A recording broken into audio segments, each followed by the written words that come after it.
Hey everyone, welcome back to episode 11 now of 2.5 Takes. This episode is dedicated to our love of the Premier League, focusing heavily on Manchester United, Chelsea, and Everton. Like always, I'm sat next to some great friends, Paul and Steven. Hey guys. What's up? Hello. Welcome.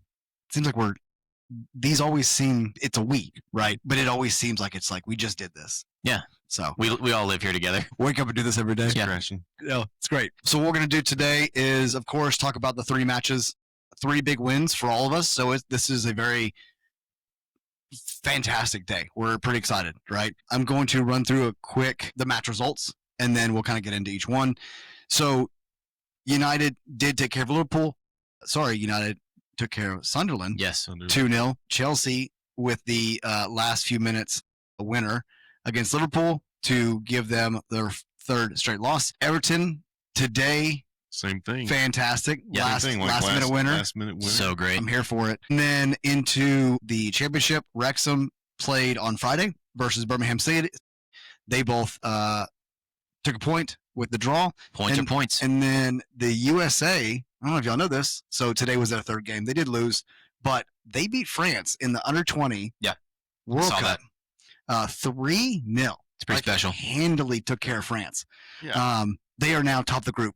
Even though they lost today to South Africa 2-1, they still top the group because of what happened to France today as well. Okay. So, just a fun, and that's a little teaser because at the end of this, after we get done with our Premier League conversations, we are going to talk about international break. Why? Because we have another international break. Another break. I know, man. So It's like the 2-minute timeouts at the OU games. You're just like, why are we doing this? Yeah. It's like every. I just took a timeout. Yeah. What are we doing? Yeah.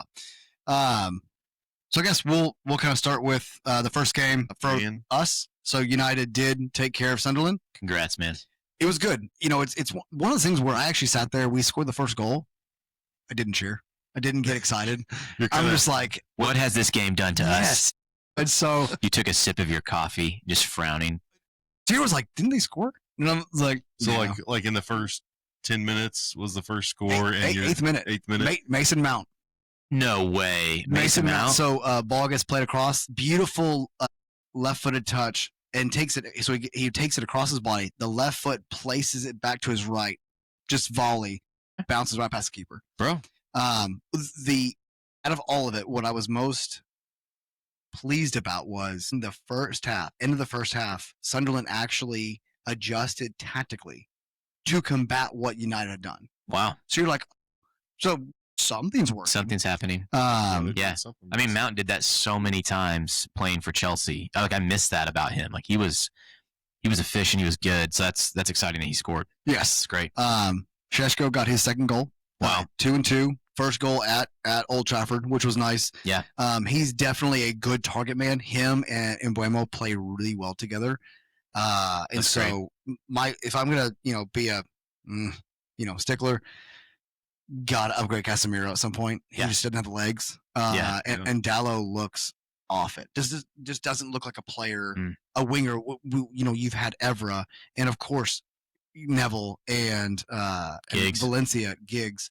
Well, sorry, I was going more for the way the position is played now. They do need more of a Giggs or a Beckham up top. Yeah. But you're not getting that, and so he just there even in Mbeumo, there's a few times where we're on the break and you're like, oh, this is it, and then they just pick the wrong pass, and you're like, yeah, that's frustrating. I've watched y'all do better than this. Right. Why is it now? But hey, 2-0. I'm gonna take it. Yeah. Yeah, that's huge. Both in the first half. Both goals in the first half. So then once Sunderland adjusted, and so what happened was when Sunderland didn't have the ball, so they're defending, they actually switched to a back 5, and that messed with the United a little bit more. It didn't open them up as much. Right. But again, you came in, you took care of business, you beat a team you probably should have beaten, regardless of how good they've done. You've done the job. Now you have a break.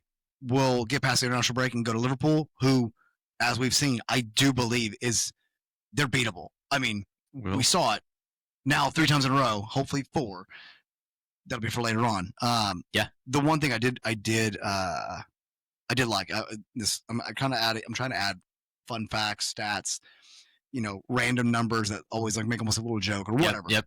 The one thing I did like, this is the home of Sunderland. So the Stadium of Light, such a cool name, was the first football club in the world to open a sensory room within their stadium. Bro. This is designed. How do you feel about that? It's designed for people with autism on the spectrum. Incredible. And of course, because of it now, other teams do it. And so that right there, I saw that. I'm like, I gotta state it. Right. That's it. Like, so for Sunderland, if again, we got a Leeds guy here. Yeah. If a Sunderland guy listens to this, thank you. Good on you. It's massive. It's massive. I love it. The Leeds guy at least listens to the shorts, Yeah. and doesn't like Man United apparently. Right. That's fine. That's so cool, man. No, it's exciting. I mean, good way to kick off the weekend. I'll take it. Didn't ruin it at all. But that's awesome. So yeah, I mean, seemed like lots of shots on goal. Again, XG is still like just kinda, cool. Like we're still should have probably. I mean, it's 3. Probably should have had another goal. Yeah, or something, but that's Sidney Lamons, the new Belgian keeper, came through.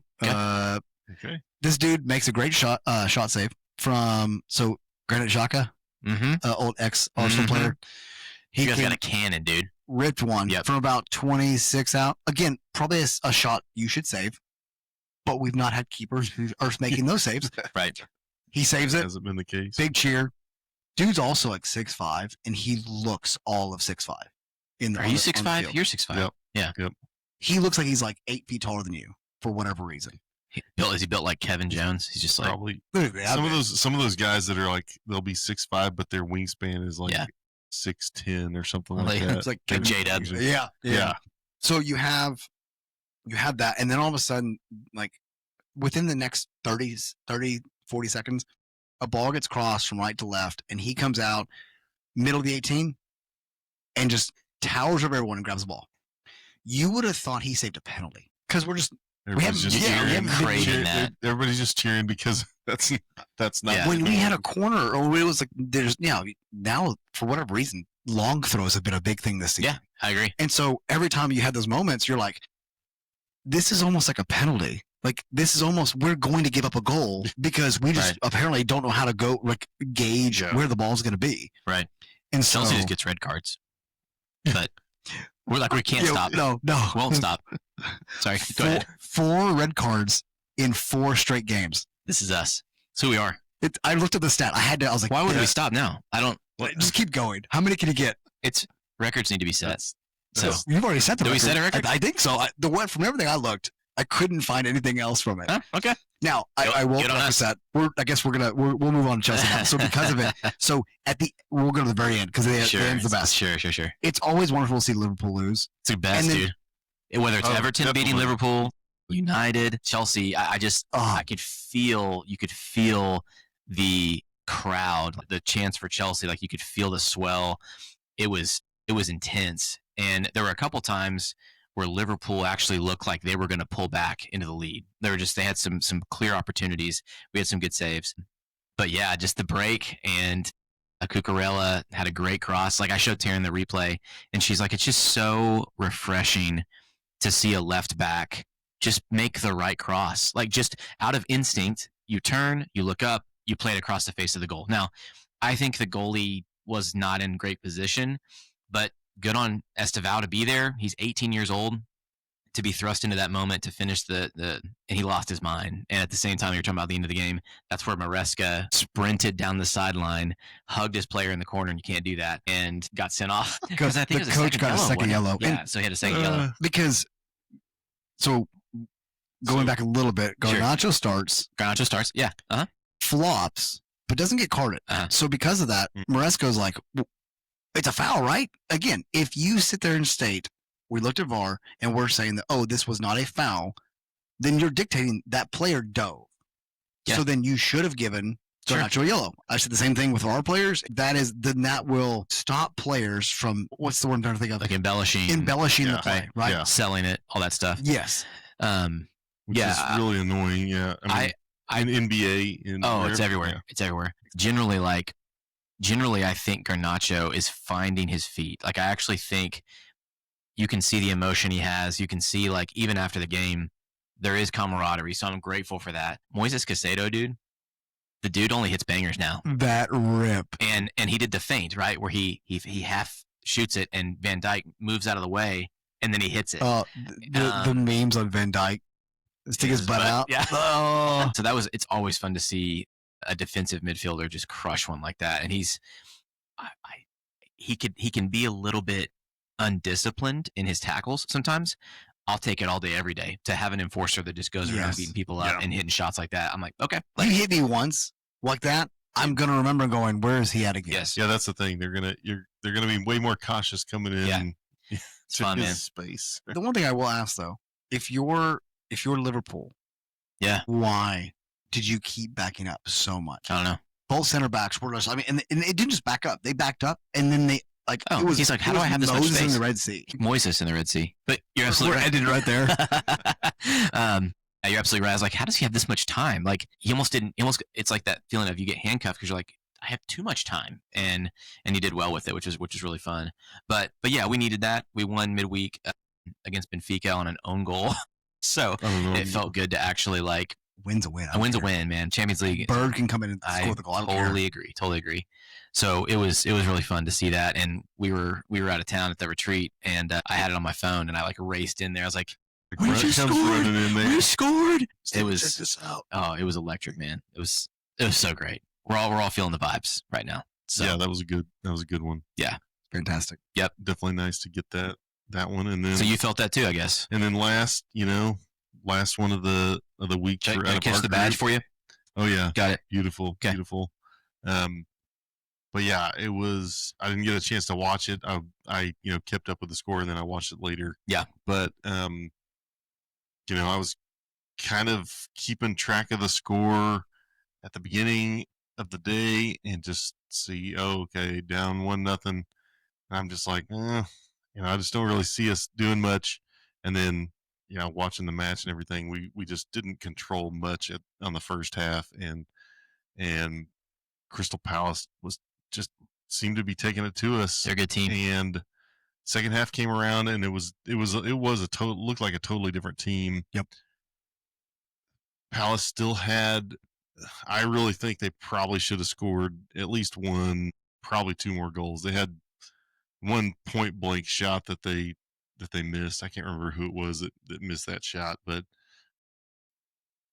had a couple that were probably pretty good opportunities and everything. And then we drew a penalty in the box.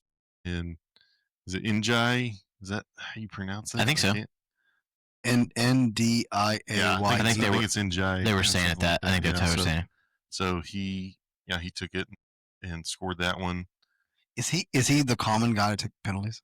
So yeah, I was a little okay. Yeah, typically, and I think like out of the last 5 or 6 penalties he's taken, he's made them all. Nice. So yeah, he's Bruno. Yeah, that's nice. So he was looking pretty good and everything, but yeah, and then it got a little chippy. There was a red card. Did you see? He got a red. There wasn't. Well, did you see it? Hold on. So before that, there was they tackled Crystal Palace, tackled an Everton player, and tackled us, and it was a foul, or it was a penalty. It wasn't a foul. They didn't do a yellow card or anything. And then so VAR was looking at it. No, they didn't. But then whenever the Everton player was trying to set the ball for the free kick, there was a Palace player standing where the ball should have been placed, and he wouldn't move. Buying time. Yeah, and so he kind of bowed up, and then the Everton player pushed him, and he flopped. Obviously, well, they gave them both a yellow card. Yeah, of course. And yeah, and so then after that, it was real chippy. Like I think we got a yellow card on the manager. Oh, good on you, Moyes. So yeah, Moyes got one, and then at that moment, the crowd was going crazy. The crowd was in. It was a home game, wasn't it? Yeah, it was a home game. Yeah, so it's good. That's all they do is play home games. Yeah, I know. Right? How they get that? We had this conversation. That's nice. We'll just keep doing that. Yeah. We like that. We'll just keep doing that. Yep. But as the crowd was going crazy, Everton kept getting more and more. Seemed like good opportunities and everything. Finally got kind of a cross that got kicked out, and then crossed back in, and it kind of ricocheted a couple times, and Grealish finally got his first Everton goal. What a way to just ready with the ricochet. Yeah, and that. I mean, and that's what it was in like. The right place, right yeah, time. I mean, really, it was. Oh, it was trying to clear it. For your number 9, his attempt. That should have been a scored, but it was a great save, and and that's what me and Amy were watching the match, and I'm like, and I rewound it, and I go, watch, just like Grealish isn't like he doesn't do anything other than he's just there, Yeah, I mean, our coach used to say he yells second ball, you know, like be the second ball, crash the goal, like it's gonna bounce around. Yep. So a couple times in there and everything, and luckily able to get the win. So that was fun. Yeah. It's huge. Without Dewsbury Hall. Oh wow. Yeah, because he had an accumulation of yellows, right? Yep. So he's out for 2 already. He's out for 2 more. Yeah. It's like it's the silliest thing. Yeah. He has like 5 yellows or something. Was Anthony Taylor the ref every time? I don't know, but it's like one of the first times in Premier League history that it's like actually happened now where he had to sit because and the yellows are just so dumb. Yeah. Like it's just a dumb. Quickly. It's just dumb, That's dude. insane. Yeah. It's weird. Yeah. So he has to sit 3 games, right? Or 3 matches. I think something wild. Yeah. Like that. I thought accumulation was only 1. I'd have to look it up. Yeah. Either way, it's still so dumb. You're still missing. You're still missing a player for an entire match. Yeah. Yes, you're still missing a player that you're like, I don't need him on the bench, right? Or not even exactly up in the stands. But so going back to the red card that you were talking about, did you see it? Yeah. Oh yeah. VAR looks at this, and you see. So the angle that you're watching. So the angle you're watching is from, let's say, from the main stand, and you're looking down, and so you see Tarkowski on the 18 walking backwards slowly, and Uche, U-C-H-E, forgive me, I think it's Uche, number 12 for Palace, is walking towards him. All you see is his back and his number, and you see his elbow come out, and then you see him physically hit. Now, by law, is it not striking or attempting to strike is a red card? Absolutely. Easy. So how? If you barely put your hand to someone, Casemiro, yeah, right, exactly. That's what I'm saying. Like 20 years in prison because of it last year. That's what I'm saying. Yeah, same thing. Yeah, yes. So it wasn't a red. It was not a red. It was not a red. Yeah. I'm out at church working on tech, and I couldn't listen. Oh my gosh! Yeah. Oh yeah, the song. Oh my, that's amazing. We're prepping this fine. Yeah. But I wish I would have heard why, because it was just like, it was a situation of, you see it. This is what VAR is there for. Right. For crappy moments of ignorance to stop that in a game. Because there's no reason to punch a player. Headbutt? Maybe. I don't know. Right, yeah. I feel like touch your foreheads, that's fine. Be gentle. Seriously. Just talk. They will, like, you and I will get in an argument, and then like our foreheads will barely touch, and all of a sudden they're like, red card. Red card. But this guy literally punches. Right. I'm a little flabbergasted by it. I literally text you guys right during that, I'm pretty sure. Yeah. Or I added it to our list of like, what are we doing? And can the league retroactively? No, but what's nice is Howard Webb will come out and tell you, we messed up. He came out to this morning and said, hey, United, we messed up. Should have been red card against Brentford. Oh, so that should have been red card. So we should have. So again, Bruno didn't score the penalty. Fine, but we took 5 minutes, didn't give him a red. So we had 15 minutes of play. Took 5 minutes. Should have scored. We could technically be even with everybody. Like we could be at 13 points. Yeah, 11 to 15, somewhere in there. Yeah. And it's like, it's wild, man. What are we doing? Yeah. Yep. I'm not bitter at all.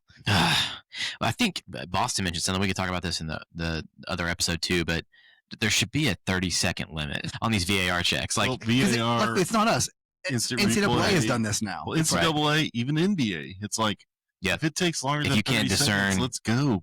You're being too picky. Or if you have to dissect it that much, you're looking too hard. Agreed. Yeah, it should be for egregious errors. It shouldn't be for, things that are really, really hard to tell on super, super slow motion. I've heard people sit there and say they should have a player in with the VAR officials. What are y'all's thoughts? You mean like a current league player that's not playing in the game? Nope. Like an ex-player. Yeah. I mean, as long as it's not Jamie Carragher, but yeah. Guy's a dope. Sorry, I cannot. But yeah, No, I mean, the Watford Delaney, he makes the most ignorant statements. Like, we have bad takes, and that dude just, how he gets paid more money than what we're making. You'll get paid. We got this conversation. But yeah, no, I think if you could find a way to, I don't know how you govern that. Unbiased. Yes. Yeah, that'd be tough. That'd be really tough. You'd almost have to have like 2 players per team and say, all right, if it's Liverpool, Newcastle, you have to have someone from Brighton. You have to vet, vet it. Yeah. I mean, and heavily. Yeah. But even with refs, like, there's not enough refs to do this. And so it's, because like Michael Oliver is a Newcastle fan. There was a situation where, for whatever reason, I think 2 years ago, we were battling Newcastle for a Champions League position. And one of the games Newcastle was playing, it was like, why did you make that call for Newcastle? Like, for them. And then, like, that same day, a guy came out and was like, look at this. And it shows him in a Newcastle kit. And you're like, yeah. And, that was before AI, too. Yeah. Yes. So, either way, there's a lot. I think the VAR has to change. I don't know if it's just gone. When it comes to that, like, I'm fine with them not giving a red card on that. I mean, but you're I'm not saying you're teaching people they can do that more, but when it's that blatant, letter of the law, if I swing at him and miss by letter of the law, it's a red card. It's a strike or attempting to strike, spitting or attempting to spit. Yeah, man, it's tough. It's tough. We've been laughing because my oldest son's playing 11v11, and it's his first year doing it. Did he strike somebody? He did not. But VAR, if we had it, the linesmen, God bless them, they have no idea, okay, like what they're doing. They're not lined up with the last defender. They have no idea what offsides is. And so literally, they'll be playing the other team will be playing a flat back 4, and they're playing a high line at the half. And our forwards just wait at the half, and we play the ball in, and they wait, and then they run onto it, and they call offsides every time. And I'm just like, you guys don't know how to call. Like, you don't explain the law. You don't know. Yeah, it's just really. Anyways. That's a side. That's a side. Whole other conversation. Well, we had that conversation, right? If you're on the defensive side, if you're on your defensive side, then it's not offside. Correct. You're in your half. Correct. Yeah, you're it's just in your half. the sideline officials, the linesmen. They don't know the game. It's really frustrating. Like, I almost started like lining up with the last defender and trying to get their attention. Like, hey, just follow me. I can help you. Aaron doesn't like that. So sit down. Yeah. Stop making embarrassment to us. Who's coaching your team? Dr. Brian. He's a yeah. I wasn't sure if it was Taryn. He's a different version of Jacob Levon, so Okay. he's amazing. Okay. Yeah, obviously. Yeah. Okay. All right. So we usually, if you guys follow along with these podcasts, we usually give our predictions for next match. Well, let's talk about the table right now, real quick. I'm good with that. I like that. I think right now it's you guys, then Chelsea, and then I think it's 6, 7, and 9. I think Chelsea is ahead of us. Chelsea ahead for by goal difference? By goal differential. Yeah. What does that mean? Explain that to me like I'm 5. You want me to explain it? I want you to explain it. Let's see if I actually know. So goal differential obviously is how many goals you score versus how many goals have been scored against you. Nice. So if you're in the positive, that's usually a good thing. If you're in the negative, which Everton has been the last several years, it's a bad thing. Oh, dude, United can never get past like 2. It's ridiculous. It's like you can win, you can have like a bunch of points, but you just can't get plus 1 on goal difference. You somehow, if you lose big. Is that what it is? Yeah. So we're currently 7 games in to the season? Yeah. Yep. 7 matches in. So right now Arsenal took the lead. Arsenal's in first. They're going to continue. You know what their goal differential is? Yeah, I was looking at that. 11. Next is 4. Oh, sorry. No. I'm looking at that wrong. But yeah, 11 is a lot. Yeah. Ugh. Oh my gosh. But so Arsenal has 16, and then City's put up a ton of points or a ton of goals. Liverpool with 15 goals. Yeah. Yep. That's the thing we were talking about a couple weeks ago. Is that Liverpool was 15 and second place was 10. Yeah. And now, after climbing up 2 other matches. After 2 matches, it's Liverpool's 15 still, and now there's there's 10 teams within, striking distance. 5 points of them. I mean, even United, we're ninth. We win 2 matches, and some things fall right at the top of the table. We're only 6. We're only 2 games, 2 wins, 6 points off the leaderboard. Yeah, that's like small sample size. It's nice to know the world's not ending. I mean, hey, you made it through that tough Grimsby Town. That tough beginning of this. We have Liverpool coming up. Like, it's still you made it through that tough beginning of the schedule, Grimsby Town, and that's what I meant. Now you got all the scrubs to finish. That's right. Yeah, we got through Grimsby Town. Now we have to just play Liverpool. Yeah, it's fine. Totally fine. It's fine. Is it at Liverpool? Yeah, I don't even know. Okay. Yeah. Either way, it's still gonna be tough. A couple of weeks, but it would be really nice to. I mean, it's at Liverpool. So could you imagine giving them the chaos baton? Because if we end up winning that game, right, that means we're with 13 points. We're only 2 points behind them, and they will have lost 4 straight matches. I need that in my life. I want Liverpool to suffer. That sounds awesome. Me too. I'm here for it. Yeah.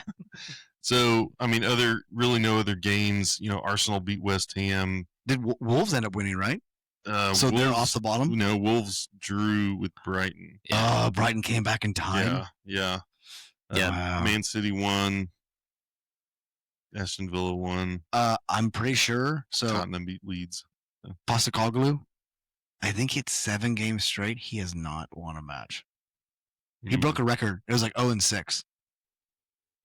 Like 7 all games straight. He hasn't. He came in to coach because Nottingham Forest removed Nuno and brought in Postecoglou, and he's not. So he hasn't. He has lost, or he hasn't drawn. He hasn't gotten a point. He has not gotten a point.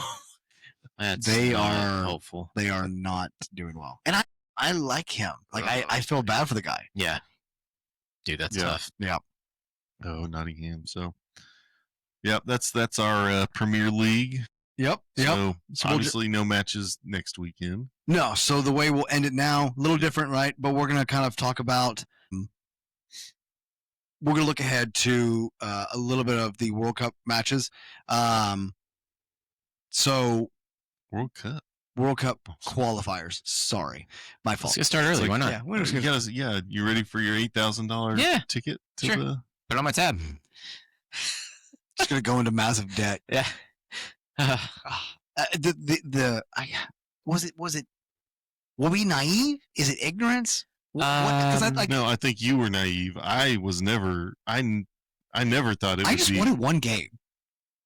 There's still a chance that we can go, but you got to be ready to pay $400. I don't want to pay $400. I'm not paying $400 to watch Nigeria versus New Zealand. Then I guess you're not going with us.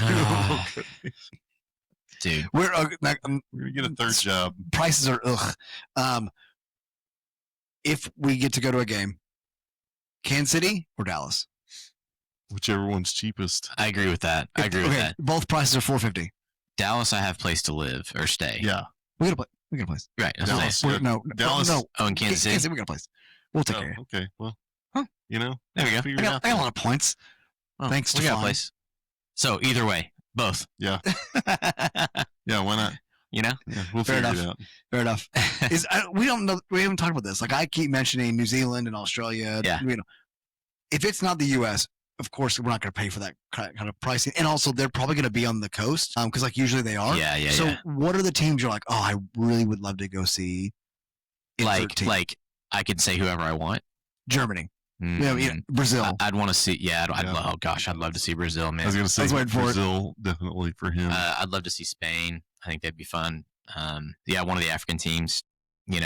I don't have any rooting interest necessarily, but I do think it would be the most fun to be in the middle of the crowd of one of the African nations. I need it. It would just be so much fun. I'm like, I don't know if the Vuvuzelas are still a thing. Vuvuzelas. I don't know. Vuvuzelas are still like would happen here, but I'm like I'm in. I'm all in. I'm sure they will. Can we 3D print those and just start selling them everywhere? Yeah, for real. You know. I just think it'd be. I don't know. They may not let you take them into the stadium in the U.S. That may be the thing. They may like. That's true. But I think I think that'd be the most fun. Just to find a group of people and just tag along. I want to be around your culture, and I want to celebrate with you. Yeah, let's just have a good time. That's the thing. I thought about that. So because of the visa situation that our government's trying to, and is that going to affect how people get over here? I mean, I would assume there's going to be something. Oh, it'd have to, man. I mean, it'd have to. If it takes longer to get a visa, then there's going to be people that aren't going to be able to put in for it. But I don't know. I don't know what it. Maybe the people that would be traveling aren't the ones that are worrying about getting a visa either. I don't know. That's true. Yeah, that's true. It's not a cheap trip. I'm assuming. It's you're having to struggle with traveling across the world to watch your team play, but also having to pay for those type of tickets. I do feel like this World Cup will be a little tainted just because you're not going to have soccer is an entertainment sport, right? So and if you go look at I just feel like the game is going more and more monetary. Is Qatar tainted? So my question is, historically, was that a fun World Cup to watch? No. So historically, were the tickets about the same price per ticket in Qatar or in South Africa? All things held even, were they about the same price as I doubt Brazil? it. Yeah. But like the last World Cup you remember Probably watching with pure joy. To me, it was South Africa. Yeah. South Africa to me was like you don't think the 14 Brazil it was okay. It was good, but I felt it was real good until their they played Germany and their infrastructure was poor. Great. Yeah. That and when you had teams playing in their Amazon and they're like suffering. Yeah. Yeah, it's hard. It's odd. I don't know. Yeah. I hope this is an awesome moment and occasion, but I'm worried. I would say the cool thing is that we don't have to build any stadiums. We've got the infrastructure in place. It's going to be, for people that are traveling here, it's going to be probably one of the best experiences. And for being able to travel, being able to get to games, and find places to stay and all that stuff. The amount of revenue that each city is going to see is going to be nice. I mean, I'm just imagining like if Germany plays in Kansas City, like that town is going to be full of Germans for a week. It's just it's going to be crazy. Should I make a jersey with my fine kit? Yeah, like I'm here with you, all of you. Have fun. Send you some stuff. Yeah, definitely. You'll rep Germany while they're here. Have you seen? There was a leak of some of the new kits. Oh man, is it Adidas? Germany's look fantastic. It looks like an old Germany's clean. Like 94, 93. Oh, it looks beautiful, dude. The black and white, so it's black and white, and then all it is like it looks like the Azteca kit. But it's like squared, almost like pixelated. I'm gonna need one. Yeah, that's nice. Oh, it's wonderful. So if you guys are curious of the way things may play out during this next international break, there are a few kind of look aheads. So for AFCON, which is focusing on Africa, there are plenty of teams that could qualify. Algeria, Egypt, Ivory Coast, or Cote d'Ivoire, whatever we want to say, and Cabo Verde could actually qualify. Depends on the way it all lands. I'm not going to go through each one. Exciting. Draw or whatever. Right. UEFA, this is Europe. 8 teams could qualify. That include the likes of England, France, and Norway. How cool. As much as I don't care for him because he's on City. Yeah. Seeing Holland in his first World Cup. Be massive. Yeah. I mean, the World Cup deserves it. Does Norway typically make the World Cups? No. Okay. No, that's not a team. Yeah, we should be rooting for that. That'd be really good. And good for the game. They're very close. And he's good enough that maybe he can make a difference for sure. He'd get them out of group play. Because what is it? How many? Is it 12 UEFA teams? 12 or 14. Okay. It's a lot now because of the new infrastructure or new structure of the tournament. Yeah. For CONCACAF, again, we already know who the top 3 are, but there are still 2 more in the hunt. Jamaica and Honduras can actually qualify this round. Okay.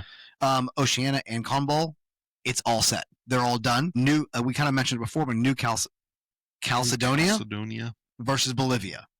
That's basically the play-in tournament that will happen. And so we won't know that until March. And that's the last game. That will be the last. It'll be here before we know it. We're going to blink and be like, oh, look, World Cup. It's already October. I know. We got a month until Disney. Dude. Oh, nice. That means 2 months for me. That means almost eternity for me. You're going to Europe next year. That's true. I know That's exactly. True. That's why I can't afford to go. Point. I couldn't afford to go to Europe 3 years ago because I went to Disney. And I know whoever's watching this, I know you're like, well, you didn't mention the U.S. We are playing. It is a friendly. It's versus Ecuador. Who is a friendly? Is that like a preseason match? Part of me is it is a little weird of in this type of situation, especially being so heavy in your respective Serie A, Premier League, Bundesliga. Do you want to go play for the U.S.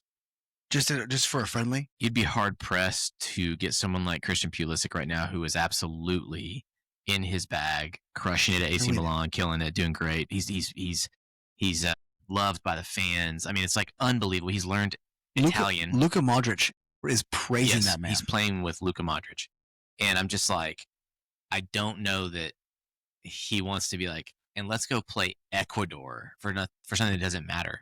Yeah, which is hard to say because I know that like you're trying to get reps, you want to build camaraderie with your team, but the World Cup is still a year out almost. But it's also close enough that an ACL, you're done. Yeah. Yeah. Great point. Like looking historically at some of the bigger players like Donovan or Clint Dempsey or whatever, would they have played in this match? Yes. Mark Bradley, Yeah. Yes, but I will also say that generation was not heavy in Europe. Yeah, that's true. Okay. That's true. Like, I think Onyema was one of the bigger ones at AC Milan, and he ruptures ACL and never came back properly. Yeah. So were they MLS guys? Yeah, I mean Dempsey was Sounders, but then he was Fulham. Okay. Fulham Sounders. Yes, I think he came back to Sounders. Yeah. Okay.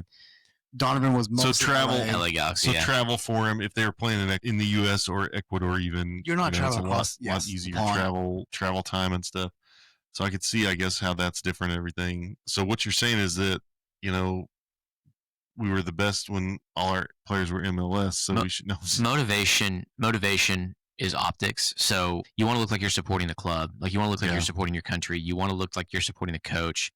But he's right. Like injury is a huge risk. Huge risk. And that's why, I mean, which we'll, again, other episode we'll do, but that's why preseason games we're not seeing J-Dub, Shea, Chet, Dort, because it's like we're just resting them. Because still winning them. So. Anyways, yeah. Seriously. Usman. Yeah. Jang. Yeah. But that game, if you really want to watch it friendly, it is on the 10th of October. Yeah. At 7:30 ESPN. I'll probably watch it. I mean, it's going to be on. Yeah, it's on ESPN. Right. Might as well watch it. So, but other than that, that's it for this episode. It's good stuff. Nice and quick. Yep. If you didn't watch it before, there is another episode. This was 11.